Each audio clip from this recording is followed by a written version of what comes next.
Cerita ini kejadian di tahun 2000-an. Ada seorang cowok, umurnya 26 tahun, sebut aja namanya Prio.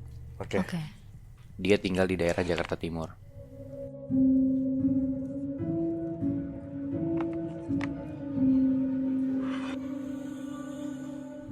Di suatu sore, Prio ini baru pulang kerja. Dia nyetir mobil pulang ke rumah. Sebelum pulang ke rumah, dia mampir dulu ke warung dekat rumahnya dia. Nah, di situ posisinya tuh Prio nyetir mobil tuh sambil nelpon. Bahkan sampai setelah turun mobil dan jalan ke warung pun, dia masih nelponin urusan kerjaannya dia. Dia nyetir sendiri, Bi. Nyetir sendiri. Sampai akhirnya, baru banget Prio masuk ke dalam warung, dia mau beli rokok, tiba-tiba ada ibu-ibu teriak histeris minta tolong kenceng banget. Gara-gara si ibu-ibu ini ngelihat anaknya kegencet mobilnya Prio. Ya Allah. Dia gak nyadar. Si Prionya. Iya. Si Prionya nggak nyadar.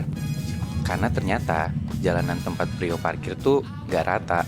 Dan Prio dengan cerobohnya lupa buat narik rem tangan mobilnya dia sebelum dia keluar mobil. Aduh. Sampai akhirnya mobilnya mundur dan nabrak tembok. Tapi pas banget di belakang mobilnya Prio ini ada anak kecil. Ya Allah. Akhirnya anak kecil ini kegencet di antara mobilnya Prio dan tembok itu. Dan seketika mati di tempat. Ya ampun. Nah, dari situ Prio dilaporin ke polisi sama warga. Tapi karena orang tuanya Prio cukup tajir dan punya power lah, akhirnya Prio bisa bebas gitu aja dari jeratan hukum. Parah banget kan? Iya. Tapi nggak sampai situ, Muy. Nah, kecerobohannya Prio ini, dan karena Prio bisa bebas gitu aja, itu tuh bikin warga marah.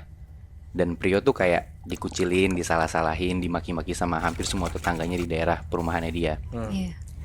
Dan gak cuma tetangganya aja ternyata. Jadi si Prio ini hampir tiap minggu di malam hari pas dia lagi tidur, ada waktu di mana dia tuh tiba-tiba melek dari tidurnya, bisa buka mata, dan Prio tuh ngelihat ada sosok anak kecil yang kegencet mobilnya ini, itu berdiri diem, natap si Prio dari samping kasurnya dia. Tapi ya Prio gak bisa gerak-gerakin badannya sendiri, kayak ketindihan gitu loh. Oh, ketindihan dia. Nah, keadaan ini tuh bikin Prio jadi kayak stres. Karena kayak kebayang gak sih lu, Prio tuh dibenci sama hampir semua tetangganya di rumah. Dan bahkan sampai tidur pun dia masih gak bisa dapat ketenangan. Gara-gara dia didatengin sama sosok anak kecil yang mati kegencet mobilnya dia itu. Minta tanggung jawab kayaknya si anak Kayak, kecil. iya, kayak kesana kayak gitu, Muy.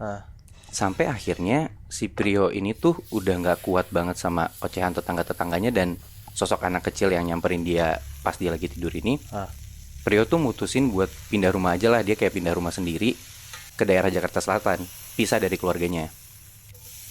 Nah, setelah pindah rumah, cemoohan dari tetangganya sih hilang.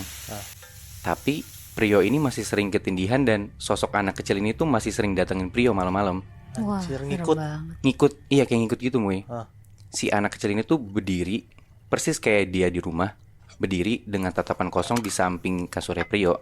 Itu tuh hampir tiap minggu, pas Prio lagi tidur. Singkat cerita, Prio ini nikah dan punya anak. Nah, setelah Prio punya anak, Prio ini masih sering ketindihan gitu, kayak tidur, terus tiba-tiba melek sadar, tapi badannya gak bisa gerak. Nah, tapi setiap Prio ketindihan, dia tuh udah gak pernah didatengin sama sosok anak kecil ini. Jadi cuma ketindihan doang gitu. Jadi kayak bisa melek, tapi gak bisa gerakin badannya. Tapi untungnya gak didatengin sama sosok anak kecil ini. Oke. Sampai akhirnya sekitar 4 atau 5 tahunan kemudian, di suatu malam pas Prio sama istrinya lagi tidur, tiba-tiba anaknya Prio tuh nyamperin kamarnya dia. Anaknya dateng dan maunya tuh tidur sama bokap nyokapnya aja gitu loh.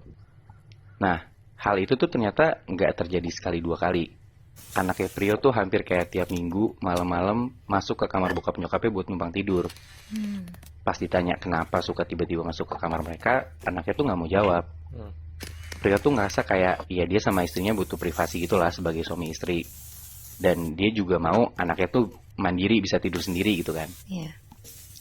Akhirnya Prio maksa anaknya buat tidur sendiri. Dan kayak sampai diancem, papa kunci kamarnya ya biar kamu gak bisa masuk-masuk kamar lagi.